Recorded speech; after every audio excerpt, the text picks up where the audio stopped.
Preface of the Life and Death of Mr. Badman. The Life and Death of Mr. Badman by John Bunyan.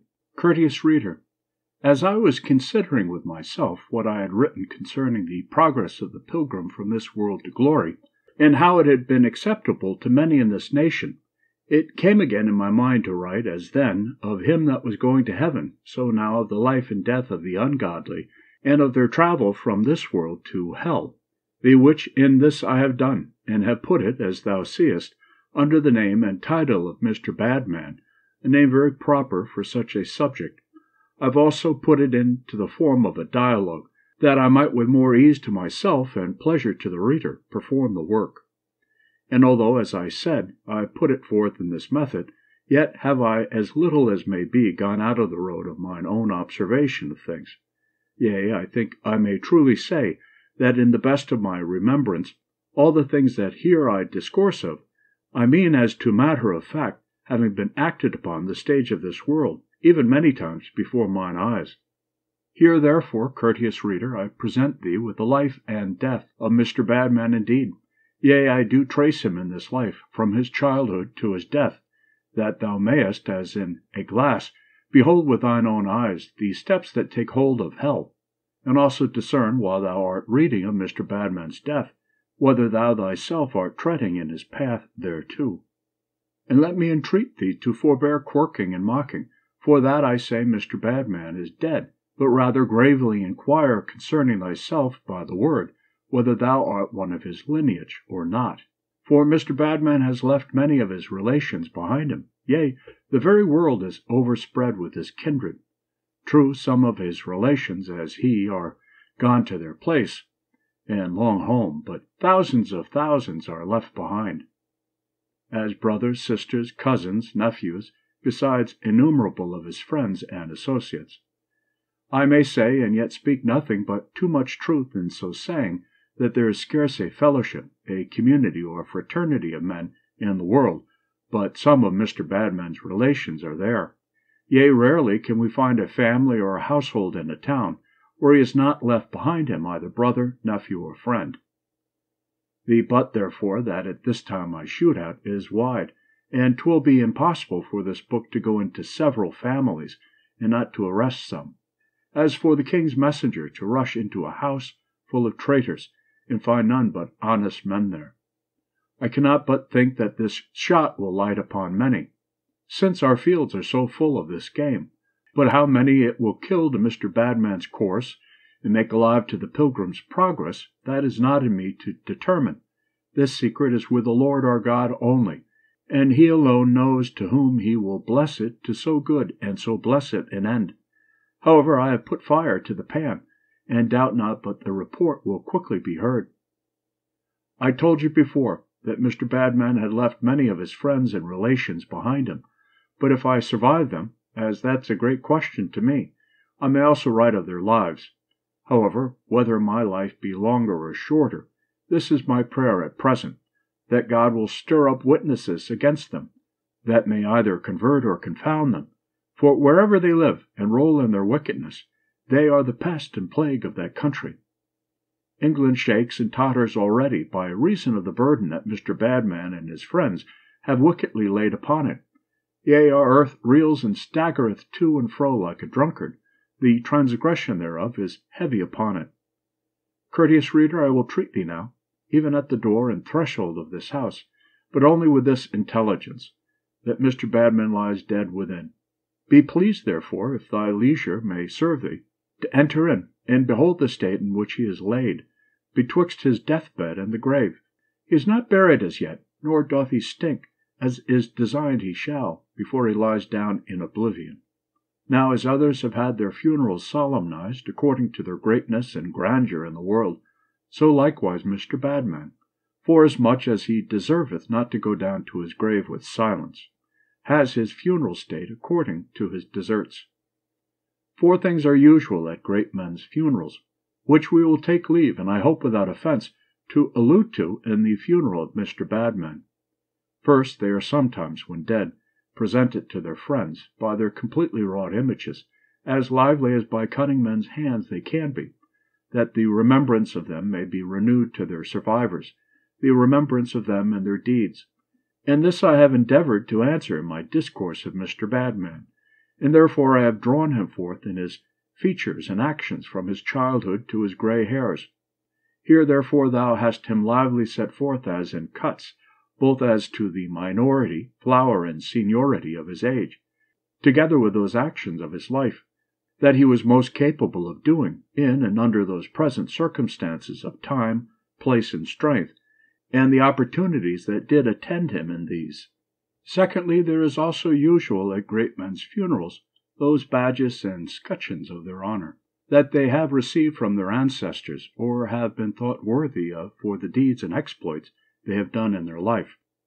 And here Mr. Badman has his, but such as vary from all men of worth, but so much the more agreeing with the merit of his doings. They all have descended in state, he only as abominable branch. His deserts are the deserts of sin, and therefore the scutcheons of honour that he has are only that he died without honour, and at his end became a fool.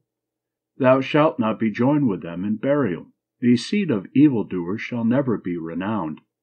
The funeral pomp, therefore, of Mr. Badman is to wear upon his hearse the badges of a dishonourable and wicked life, since his bones are full of the sins of his youth, which shall lie down, as Job says, in the dust with him. Nor is it fit that any should be his attendants, now at his death, but such as with him conspired against their own souls in their life, persons whose transgressions have made them infamous to all that have or shall know what they have done. Some notice, therefore, I have also here in this little discourse given the reader of them who were his confederates in his life, and attendants at his death, with a hint either of some high villainy committed by them, as also of those judgments that have overtaken and fallen upon them from the just and revenging hand of God. All which are things either fully known by me, as being eye and ear witness thereto, or that I have received from such hands, whose relation as to this I am bound to believe.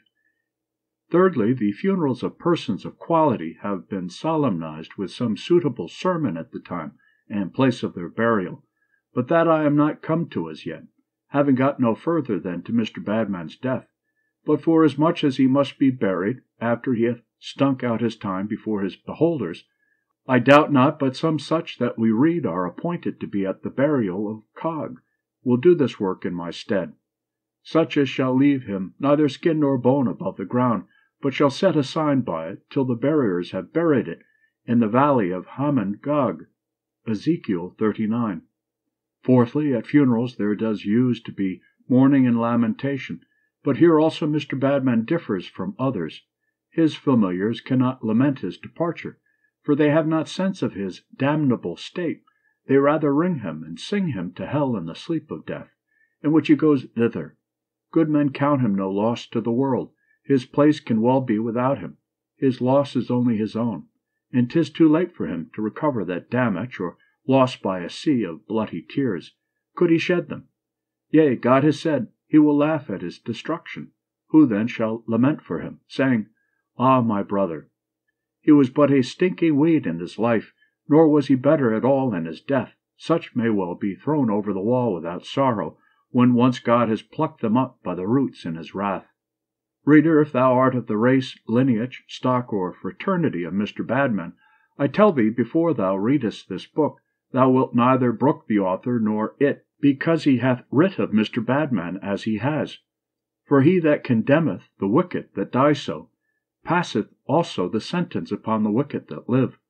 I therefore expect neither credit of nor countenance from thee for this narration of thy kinsman's life. For thy old love to thy friend, his ways, doings, etc., will stir up in thee enmity rather, in thy very heart, against me. I shall therefore incline to think of thee, thou that wilt rent, burn, or throw it away in contempt, yea, and wish also that for writing so notorious a truth some mischief may befall me. I look also to be loaded by thee with disdain, scorn, and contempt, yea, that thou shouldest railingly and vilifyingly say, I lie, and I am a besplatterer of honest men's lives and deaths. For Mr. Badman, when himself was alive, could not abide to be counted a knave, though his actions told all that went by, that indeed he was such a one. How then should his brethren that survive him, and that tread in his very steps, approve of the sentence that by this book is pronounced against him? Will they not rather imitate Korah, Dathan, and Abiram's friends, even rail at me for condemning him, as they did at Moses for doing execution? I know 'tis ill puddling in the cockatrice's den.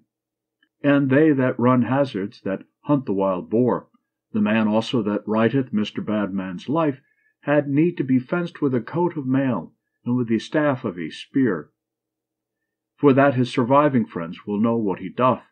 But I have adventured to do it, and to play at this time at the whole of these asps. If they bite, they bite. If they sting, they sting. Christ sends his lambs in the midst of wolves, not to do like them, but to suffer by them, for bearing plain testimony against their bad deeds. But had one not need to walk with a guard, and to have a sentinel stand at one's door for this? Verily the flesh would be glad of such help. Yea, a spiritual man, could he tell how to get it. Acts 23. But I am stripped naked of these, and yet am commanded to be faithful in my service for Christ. Well then, I have spoken what I have spoken, and now come on me what will. Job 13:13. True, the text says, Rebuke a scorner, and he will hate thee, and that he that reproveth the wicked man getteth himself a blot and shame. But what then? Open rebuke is better than secret love, and he that receives it shall find it so afterward. So then, whether Mr. Badman's friends shall rage or laugh at what I have writ, I know that the better end of the staff is mine. My endeavor is to stop an hellish course of life, and to save a soul from death. James 5. And if for so doing I meet with envy from them, from whom in reason I should have thanks, I must remember the man in the dream that cut his way through his armed enemies, and so got into the beauteous palace. I must, I say, remember him, and do myself likewise. Yet 4 things I will propound to the consideration of Mr. Badman's friends before I turn my back upon them. 1. Suppose that there be an hell in very deed, not that I do question it, any more than I do whether there be a sun to shine, but I suppose it, for argument's sake, with Mr. Badman's friends. I say, suppose there be an hell, and that too such as one as the Scripture speaks of, one at the remotest distance from God and life eternal, one where the worm of a guilty conscience never dies, and where the fire of the wrath of God is not quenched. Suppose, I say, that there is such an hell prepared of God, as there is indeed, for the body and soul of the ungodly world after this life, to be tormented in. I say, do but with thyself suppose it, and then tell me. Let thy conscience speak, I say. Is it not prepared for thee, thou being an ungodly man? And dost thou think, wast thou there now, that thou art able to wrestle with the judgment of God? Why then do the fallen angels tremble there? Thy hands cannot be strong, nor can thy heart endure in that day when God shall deal with thee. Ezekiel 22:14. 2. Suppose that someone that is now a soul in hell for sin was permitted to come hither again to dwell, and that they had a grant also that, upon amendment of life, next time to die, to change that place for heaven and glory. Is it not prepared for thee, thou being a wicked man? What sayest thou, O wicked man? Would such an one, thinkest thou, run again into the same course of life as before, and venture the damnation that for sin he had already been in? Would he choose again to lead that cursed life that afresh would kindle the flames of hell upon him, and that would bind him up under the heavy wrath of God? Oh, he would not, he would not. The 16th of Luke insinuates it. Yea, reason itself, awake, would abhor it, and tremble at such a thought. 3. Suppose again that thou livest and rollest in thy sin, and that as yet hast known nothing but the pleasure thereof. Shouldest be by an angel conveyed to some place where with convenience from thence thou mightest have a view of heaven and hell, of the joys of the one and the torments of the other. I say, suppose that from thence thou mightest have such a view thereof as would convince thy reason that both heaven and hell are such realities as by the word that they are declared to be. Wouldest thou, thinkest thou, when brought to thy home again, choose to thyself thy former life, to wit, to return to thy folly again? No, if belief of what thou sawest remaineth with thee, thou wouldest eat fire and brimstone first. 4. I will propound again.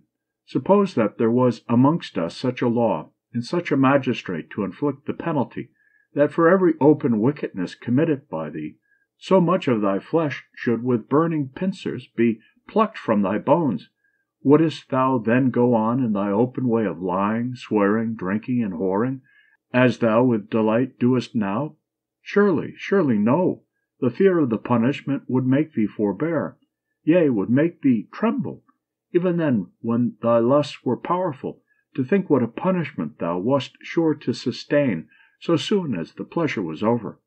But oh, the folly, the madness, the desperate madness that is in the hearts of Mr. Badman's friends, who, in despite of the threatenings of an holy and sin-revenging God, and of the outcries and warnings of all good men, yea, that will, in despite of the groans and torments of those that are now in hell for sin, Luke 16:24 and 28, go on in a sinful course of life, yea, though every sin is also a step of descent down to that infernal cave.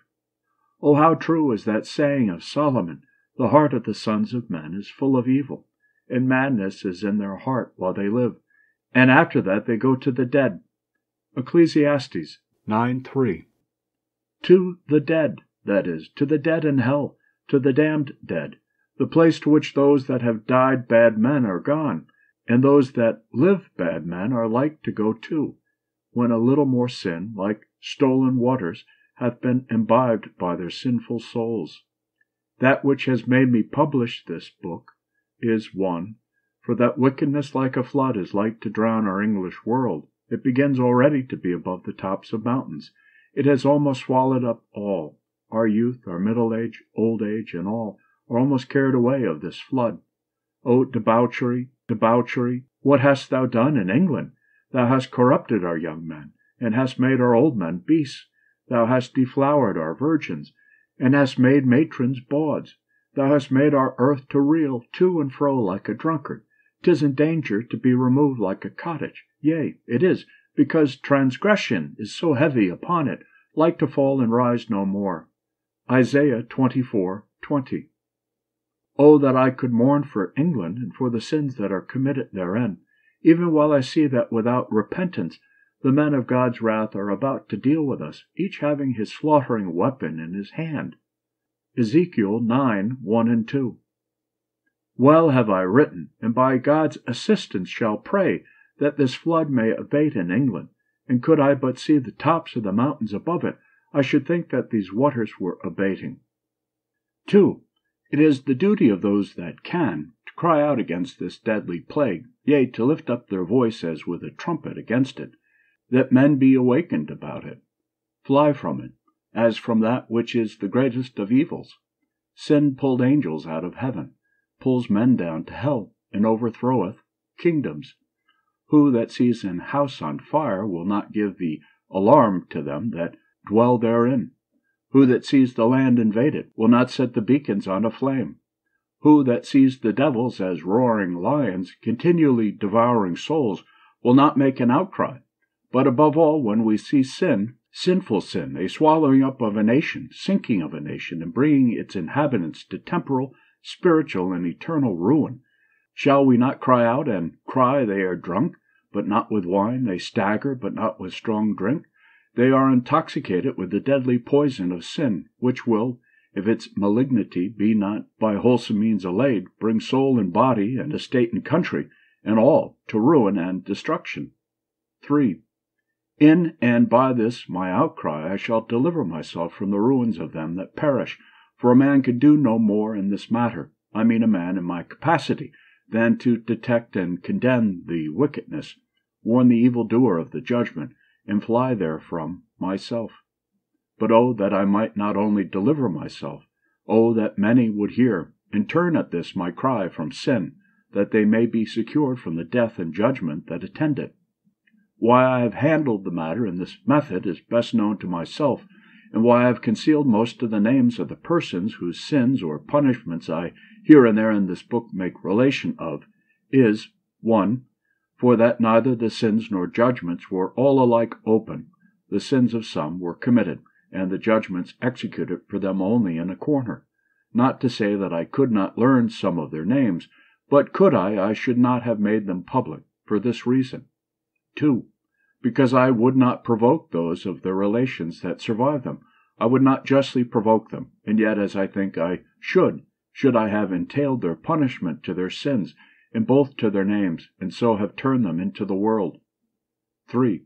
Nor would I lay them under disgrace and contempt, which would, as I think, unavoidably had happened unto them had I withal inserted their names. As for those whose names I mention, their crimes or judgments were manifest, public almost as anything of that nature that happeneth to mortal men. Such therefore have published their own shame by their sin, and God his anger by taking of open vengeance. As Job says, God has struck them as wicked men in the open sight of others. Job 34:26.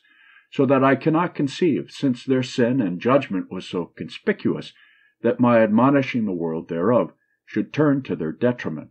For the publishing of these things are, so far as relation is concerned, intended for remembrancers, that they may also bethink themselves, repent, and turn to God, lest the judgments for their sins should prove hereditary. For the God of heaven hath threatened to visit the iniquity of the fathers upon the children, if they hate him, to the 3rd and 4th generation. Exodus 20:5. Nebuchadnezzar's punishment for his pride being open, for he was for his sin driven from his kingly dignity, and from among men too, to eat grass like an ox, and to company with the beasts.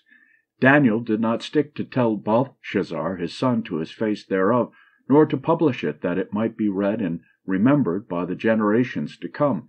The same may be said of Judas and Ananias, etc., for their sin and punishment were known to the dwellers at Jerusalem. Acts 1, chapter 5. Nor is it a sign but of desperate impenitence and hardness of heart, when the offspring or relations of those who have fallen by open, fearful, and prodigious judgments for their sin shall overlook, forget, bypass, or take no notice of such high outgoings of God against them in their house. Thus Daniel aggravates Belshazzar's crime, for that he hardened his heart in pride, though he knew that for that very sin and transgression his father was brought down from his height, and made to be a companion for asses. And thou his son, O Belshazzar, says he, hast not humbled thy heart, though thou knewest all this. Daniel 5. A home reproof indeed, but home is most fit for an open and continued in transgression. Let those, then, that are the offspring or relations of such, who by their own sin and the dreadful judgments of God are made to become a sign, Deuteronomy 16:9 and 10, having been swept as dung from off the face of the earth, beware lest when judgment knocks at their door for their sins, as it did before at the door of their progenitors, it falls also with as a heavy stroke as on them that went before them. Lest I say, they in that day, instead of finding mercy, find for their high daring and judgment affronting sins, judgment without mercy. To conclude, let those that would not die Mr. Badman's death take heed of Mr. Badman's ways, for his ways bring to his end. Wickedness will not deliver him that is given to it, though they should cloak all with a profession of religion. If it was a transgression of old for a man to wear a woman's apparel, surely it is a transgression now for a sinner to wear a Christian profession for a cloak. Wolves in sheep's clothing swarm in England this day, wolves both as to doctrine and as to practice too. Some men make a profession, I doubt, on purpose that they may twist themselves into a trade, and thence into an estate, yea, and if need be, into an estate knavishly, by the ruins of their neighbour. Let them take heed, for those that do such things have the greater damnation. Christian, make thy profession shine by a conversation according to the gospel, or else thou wilt damnify religion. Bring scandal to thy brethren, and give offense to the enemies. And 'twould be better that a millstone was hanged about thy neck, and that thou, as so adorned, wast cast into the bottom of the sea, than so to do. Christian, a profession according to the gospel is in these days a rare thing. Seek then after it, put it on, and keep it without spot, and, as it becomes thee, white and clean, and thou shalt be a rare Christian. The prophecy of the last times is that professing men, for so I understand the text, shall be, many of them, base. 2 Timothy 3. But continue thou in the things that thou hast learned, not of wanton men, not of licentious times, but of the word and doctrine of God, that is according to godliness, and thou shalt walk with Christ in white. Now God Almighty give his people grace, not to hate or malign sinners, nor yet to choose any of their ways, but to keep themselves pure from the blood of all men, by speaking and doing according to that name and those rules that they profess to know and love, for Jesus Christ's sake. John Bunyan.